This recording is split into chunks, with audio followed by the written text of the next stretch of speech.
We got everything you want. But do you know the name? The name is Sanhok. The name is Pubg Mobile Global Championship. And the name is Action. As you see, playing path going from the west to the east. Pretty central. Some early drops coming out from footballers heading towards Hating, which is pretty standard. Same with Execute going towards Camp Alpha, like I predicted. Abrupt Slayers are also dropping early, maybe going towards Tapmock. Will A1 be on their own in Paradise Resort like we saw yesterday? Power 888, I think, also going for a bit of a Tapmock drop. No, seems like Abrupt Slayers are maybe going for a split drop. So that's interesting, but definitely looking towards Bootcamp, because you have two teams dropping there right off the bat. That is AEROWOLF and Loops Esports, both going for the mainland. It seems like it's Zeus. Actually, I thought Zeus maybe have gotten there first, but Kowalski did indeed get a gun, got knocked down onto Abley. It's going to be a second knockdown onto Ronan. Undok is now left on his own, pretty much inside that building. Zyol isn't really close by. Going for the pre-fire shots. Undak is going to be put down to low health. More shots, more connections coming through. He's going to get one knockdown onto Loops. It's going to not be the second knockdown. The drop shot comes through. Zyol is now on his own for Zeus Esports in the main building of Bootcamp. He's got no helmet. He has got level 2 vest. First person perspective as he jumps through the little pillar. Now he's going to go for one. He's not going to get any of them. He's going to get suppressed, and down goes Zeus at the hands of Loops Esports inside Bootcamp. And what's really great for Loops is that they're still up as a full squad. Now heading straight on over to Paradise Resort as Bluebees face off against A1. A1 did have Paradise Resort to themselves yesterday. Turn this down just a notch. There you go. But this time around, it seems like Bluebees are looking to buzz around this area. Initial knockdown onto Dante, but because Bluebees are outside the actual resort, they're not able to really push in. Paradise Resort is a kind of area where getting into Paradise Resort is tricky, but also defending Paradise Resort once somebody is in the resort is very hard. A1 sends Sinister and Jax holding on to that flank angle, so it's a nice 2-2 split. Bluebees have that 1-1-1, but Divine is going to catch out Jax. Now Sinister, now going to look for Divine. He does catch out Divine. Nicely done by Sinister. He hasn't got a bag, but he has got some bullets. That is way more important. That's going to be up to Aido-chan and Lufa, who are not the closest to each other, especially Lufa. And Abrupt Slayers coming in from the western side means Lufa is going to be suppressed even more. The thing is that Divine has been able to crawl away. Lufa gets a knockdown onto Churi with the Thompson. Confirm that kill. He's going to go into the resort to try and use those buildings to move back. Edo-chan gets it knocked down onto Sinister. Bluebees are taking 2 fights at once. It's insane. And even though A1 got the first initial knock onto Divine, Divine's being revived up. Abrupt Slayers could also third party this because Lufa has made his way into the resort. Because A1 have been distracted by Edo-chan and Divine, will Lufa be able to come in from behind? Let's look towards Abrupt Slayers. They did lose 3 at the hands of Lufa. Dante's going to get spotted by Joker, but no shots really connecting. Going onto the roof, Leon is going to get high ground advantage. Heaven X is now wrapping close by his teammate.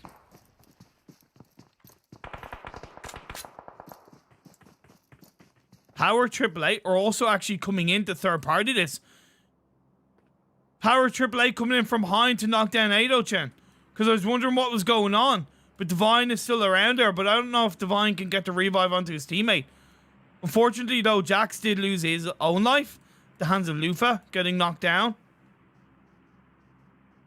And Divine Just going to try and wrap around to join up with his teammate Lufa. I think he realizes he cannot get the revive onto Ado-chan because of power 888. That's a good decision from Divine. Really good decision for Divine. Because Lufa is still able to do something inside this resort, right? He's up on the roof. He's not going to get easily spotted by Abrupt Slayers. He's going to hear those multiple footsteps, though. And he will be looking to inform his teammate. Great teamwork by Blue Bees. Dante is still in the corner, though. Hoping he can do something.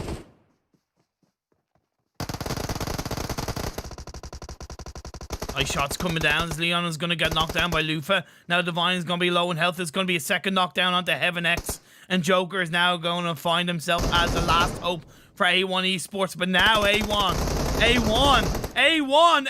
come in to close out the side of Blue Bees with the help of Abrupt Slayers. And now Joker's waiting in the wing, proning down, go for the shots. He gets one knockdown. He's still prone down. He gets the squad wipe onto A1. The Bangladeshi side go out at the resort that they dropped into.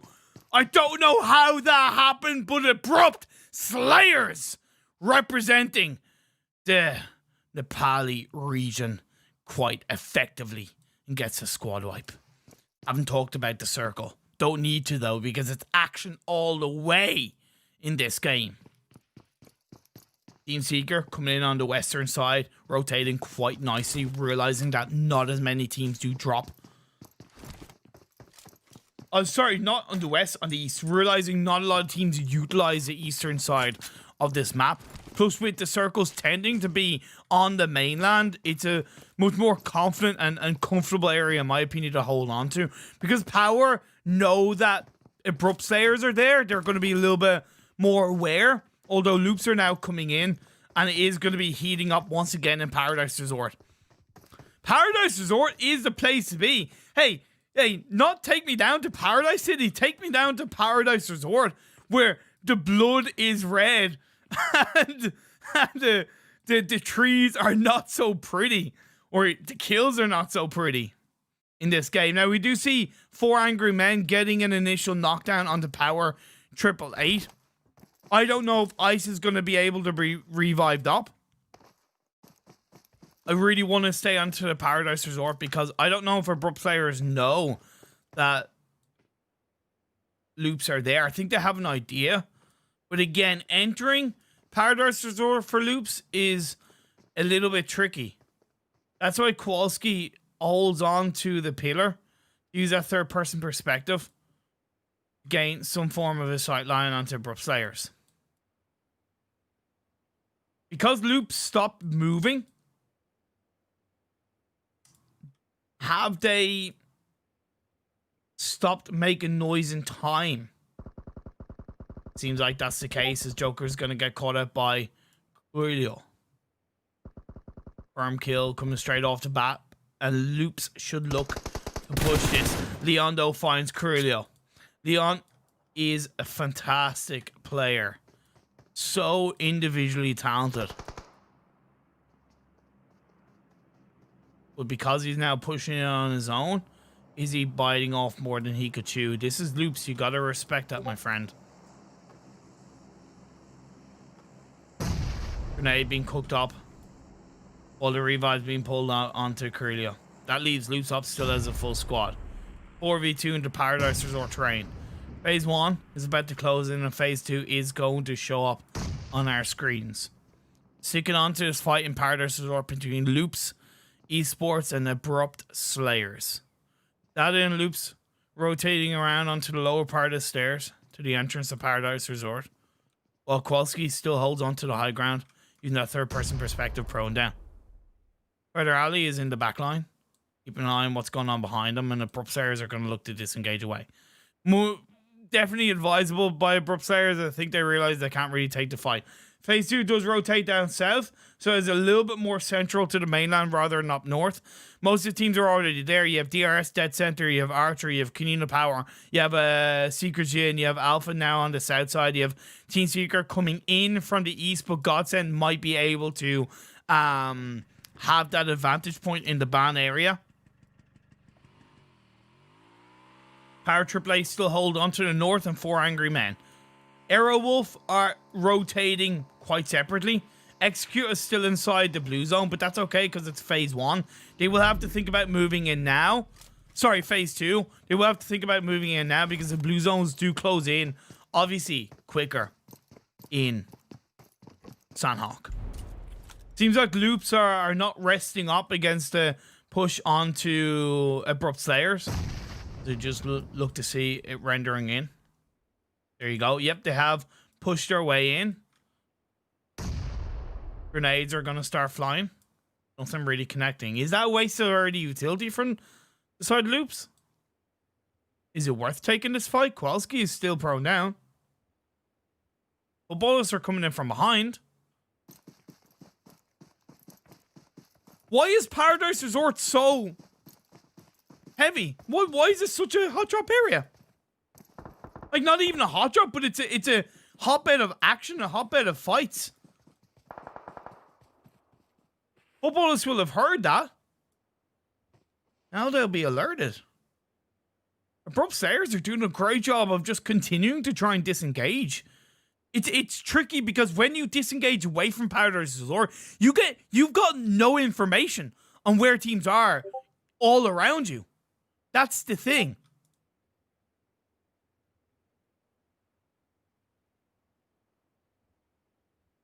That's the thing. You get no information on what's going on around you.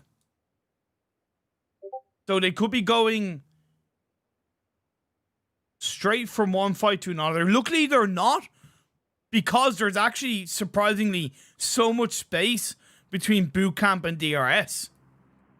Abrupt Slayers are going to utilize that to their advantage. Again, they won't have a lot of information, but they will still utilize that. Kunina Power on that 2-2 split with 2 in the compound and 2 kind of out in the open area. They get information onto Secret Jin. Axer peeking behind a rock, overlooking with OGR. It's a great position by Kunina Power, but also like Archer as well. Even though they lost a player early on, they're looking to recognize the fact that 1, they have a compound that they can't disengage to, and 2, they're close to rocks and they're staying prone down, staying safe. I like the fact that Team Secret didn't look to push too close into the center circle. Phase 3 has popped up and has centralized once again around Paradise Resort. This is such a great Sandhawk game. Can I just say, this is such a good Sandhawk game. It is going to put a little bit more pressure on the teams down south. A Secret Jin are going to look to try and disengage away with the vehicle, no doubt. And that's going to be Axer finding Wake. And Kenzo is on his own. He is moving away towards the ban area, but he could be moving into the open, loving arms of Godsend. Godsend should try their best as Secret Jin get taken out. They should try their best to utilize maybe the northeastern side, but then again, they might not have information. Footballers have now pushed into Paradise Resort. So you have Loops and Footballers in the same situation as Loops and Abrupt Slayers were in a few minutes previously. Abrupt Slayers disengaged away from Paradise Resort, just in the outskirts, and they're staying prone down after getting 4 kills. DRS are still in that compound. That's not quite centralized compared to previous circles, but at least it is a compound where they're able to hopefully control their area. The risk is that the second they move out of those buildings, they're in the open, in that flat open terrain. So maybe send one player up to do a bit of scouting. Is that too little too late? Did you send Kunina Power? Kunina Power are going to go towards Archer. Godsend are also not pinched, but are pinching Archer in between Godsend and Kunina Power. So Godsend kind of utilizing the northeastern side of the circle a little bit. And they're pretty much stopping Archer from moving as of right now in that compound. And I like the fact that Archer recognized the fact that We could be put under pressure, so instead of staying out in the open, they did disengage early on into that compound, so that's really good stuff.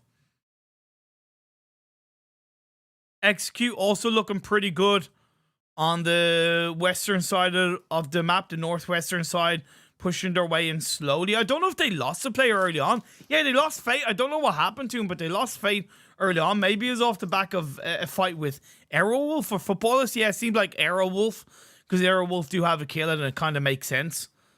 It leaves Hzlnut and Potato pretty much the only two players. But here's the thing, like, you know, they're really separated, so they can't really go anywhere, especially Potato to join up. So it's going to require Hzlnut to kind of go closer to his teammate.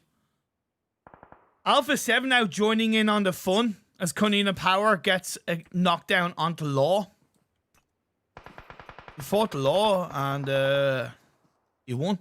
I'm going to say that joke way too many times, to be perfectly honest. I'm going to say that joke way too many times. But it does put a little bit of pressure as the next phase house popped up, and it goes very heavily up the northwest. So Archer, Godsend, Kunina Power, they're all outside the circle. And a kill onto Gonzo. Puts a little bit of control even onto Alpha 7 as Kunina Power are down to 3 players and they look to move away. Godsend now camping it in as Aero Potato does get taken down. Victor finds one of the Alpha 7 players. A knockdown up in the high ground does put more pressure onto Senna, Swaggin and Law. Why? Because they don't have that player in the background to provide that cover fire. You're coming in from the low ground, you're outside the circle, up the hill. It ain't a good place to be. 4 a.m. could punish, though, either of these teams coming in because they are outside the circle. Team Secret on the Power 888. Power 888 are going to look to get the better of Team Secret. A high boy taken down and Team Secret with just 2 players left. Senna pushing in. This is phase 4 blue zone, though, so you don't want to be fighting in this blue zone for too long. It might be one of those things where they feel like they can't disengage away cleanly, so they just got to stay where they are and take the fight and hope for the best. Alpha 7 Swaggin is going to get knocked down. Archer committing to the fight. Fabian is going to get taken out. Inonk's now going to be coming to play around with this party of a fight onto Law. Oh, Law got revived up from behind. That is going to be Alpha 7 getting the better of Archer. And credit where it's due to Godsend. They did find a space inside the circle. They are still up as a 3-man team. DRS though. DRS coming in from the south side. Looking for Godsend. Shots are going to be fired up. AJ is going to take a hell of a lot of hurt for his side along with Nima. So Godsend protecting their south with eastern side of the circle. Loops Cruelio onto Godsend Navy though. Using that high ground advantage in their favor in the Paradise Resort train. Team Secret are left with high boy. You have Footballers, you have Power AAA. This is Paradise Resort, baby. This is Hzlnuts. This is phase 4. As the blue zone is about to hit the deck and phase 5 will pop up. The teams are going to be moving a hell of a lot closer together.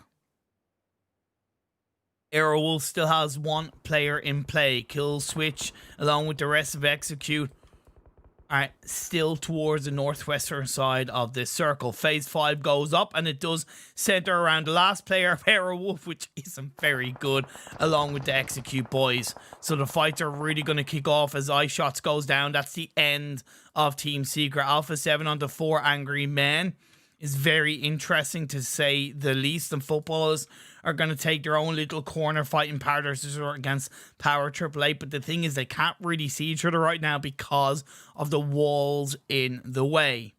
DRS onto Kunina Power.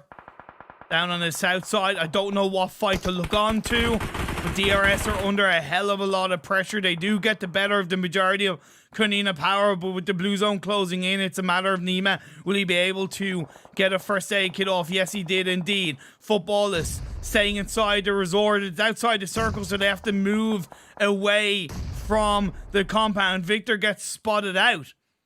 You have play zone taken down, and oh my god, my apologies. You have play zone. Oh, okay. I'm gonna forget about that. As DRS onto 4 angry men. Good stuff by Footballers. Good stuff by DRS. They're looking to push in and they're doing a great job as a 3-man team. Now you have Abrupt Slayers. Abrupt Slayers are facing the brunt of the blue zone. Third party coming through. Rokas is going to go down. The end of Gutsin. And Leon holding up for dear life inside the blue zone as Loops continue to pick up the kills. Footballers are going to have Rome getting taken down, but they do still hold the advantage against Power 888. Korpai is going to be only one left as Lutz gets taken out. Soke from Footballers. If he can get the revive onto Lutz, that'd be pretty good. As Loops Esports are still a full squad. We have 6 teams left. Execute are still in this game. Korpai finds Dadin. That's going to stop Loops in their tracks. That's going to help Lutz. Although, just as I say that, Kowalski with the double grenade. Oh, spicy chicken nuggets. Oh, baby. Federal now has to protect the area around them in the sense of pushing back DRS. The circle has shifted in the favor of both Execute and the last player of AEROWOLF. But Execute are down to 2. DRS are outside. Well, actually, they're just on the edge of the circle. Mafia Ninja gets taken out. Nima is now the last player standing for his side, looking to face off against Federal. He has a high ground, low ground dip to be able to get a bit of a revive off. He chucks up a grenade, but Federal might be going in for the swing. Another grenade is going to put Federal under a little bit of pressure. Oops. Know that they have control of the circle. It does center up nicely. It goes away from the... What the hell? What is up with... What the hell is up with that? I can't... Okay. Thank you, Spectator. Thank you, Emulator. You absolutely suck. But Zute is holding on. He is further away from the circle. His teammate is in the blue zone. I don't think he's going to survive for much longer. I feel like this is going to be a Loops chicken dinner unless they mess up massively. Because it is 4v2, v2, v1. As far as I know. Yep, it is 4v2, v2, v1. The only team that's inside the circle is Loops. And yes, even though it's high ground, it's still inside the circle, so they don't really have to move. Mafia Ninja gets knocked down. Nice grenade by Carrillo. That's going to be the end of DRS. And now Loops can look very closely ahead on the high ground and put pressure as a full squad. And that's going to be Hzlnuts knocked down. Zute looking for the shots, but he's going to get knocked down. Fameboys has actually held on for dear life, but with him utilizing multiple first aids, he's only giving time for the Loops boys to once again put the pressure inside the circle. They know they're looking for their last victim, and it's going to be a Loops chicken dinner unless a miracle of a miracle comes into play. Okay, Dadin's going to get knocked down to the blue zone. 2 first aids left for Fameboys. He does get closer to the side of Loops. One more, and then he has to start moving. He has to start shooting. The thing is, will he be able to catch out Loops? He's not actually going to go for the kill. He's going to Molotov himself, so he denies the point. Yes, it's an anticlimactic finish, but it is a relevant strategy. In the world of PUBG Mobile, you deny your opponents a point,